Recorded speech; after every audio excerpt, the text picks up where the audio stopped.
SwiftUI gives us a number of valuable ways of controlling the way views are aligned, and I want to walk you through each of them so you can see them in action. The simplest alignment option is to use the alignment parameter of a frame modifier. Remember, a text view always uses the exact width and height required to show its text. But when we place a frame around it, that can be any size.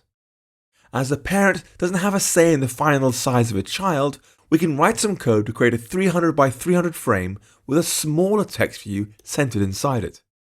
Text, live long and prosper. .frame, width 300, height 300. If you don't want the text to be centered, use the alignment parameter of the frame. For example, we could modify our code to place the view in the top left corner when running on a left to right environment. Alignment.topLeading. You can then use offset XY to move the text around inside that frame. The next option is to use the alignment parameter of a stack. For example, we could write 4 text views of varying sizes arranged in a H stack. H stack, text live, .font caption, text long, text and, .font, .title, text prosper, .font, .large title. We haven't specified an alignment there, so they'll be centered by default. That doesn't look great, so you might think to align them all to one edge to get a neater line, like this. Alignment.bottom. However, that also looks bad.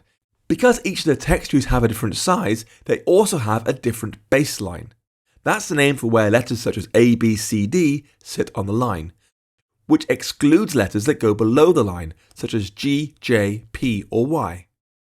As a result, the bottom of the smaller text sits lower than the bottom of the bigger text. Fortunately, SwiftUI has 2 special alignments that align text on the baseline of either the first child or the last child. This will cause all views in a stack to be aligned on a single unified baseline regardless of their font. We'll do alignment.lastTextBaseline. Moving on, for more fine-grained control, we can customize what alignment means for each individual view. To get a really good idea of how this works, we're going to start with this code. vstack alignment.leading. Text, hello world. Text, this is a longer line of text. Then we'll add some modifiers to the vstack. We'll say background color.red. For the frame, I'll use a width of 400 and a height of 400. And then background color blue. So a second background. When that runs, you'll see the vstack sits tightly around its 2 text views with a red background. The 2 text views have different lengths. But because we use the leading alignment, they'll both be aligned to their left edge in a left to right environment. Outside of that, there's a larger frame that has a blue background.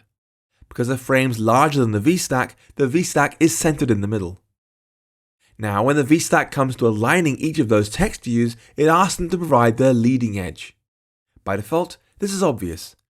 It uses either the left edge or the right edge, depending on system language. But what if we wanted to change that? What if we wanted to make one view have a custom alignment? SwiftUI provides us with the alignment guide modifier for just this purpose. This takes 2 parameters, the guide we want to change, and a closure that returns a new alignment.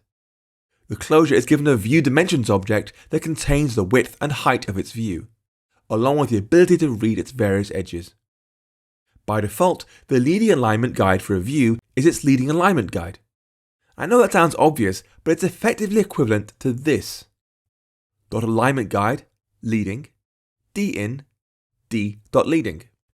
We could rewrite that alignment guide to use the view's trailing edge for its leading alignment guide, like this. .trailing. And now you'll see why I added colors. The first text view will move to the left, so its right edge sits directly above the left edge of the view below. The vstack will expand to contain it, and the whole thing will still be centered inside the blue frame.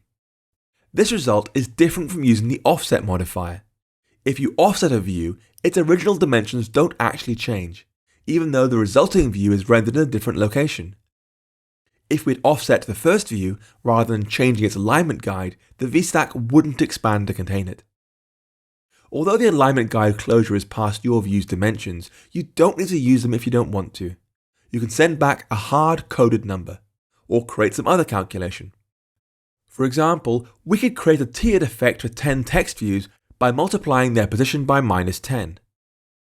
For each 0 to 10, position in, text, number, position, .alignment guide, .leading, underscore in, CG float position times -10.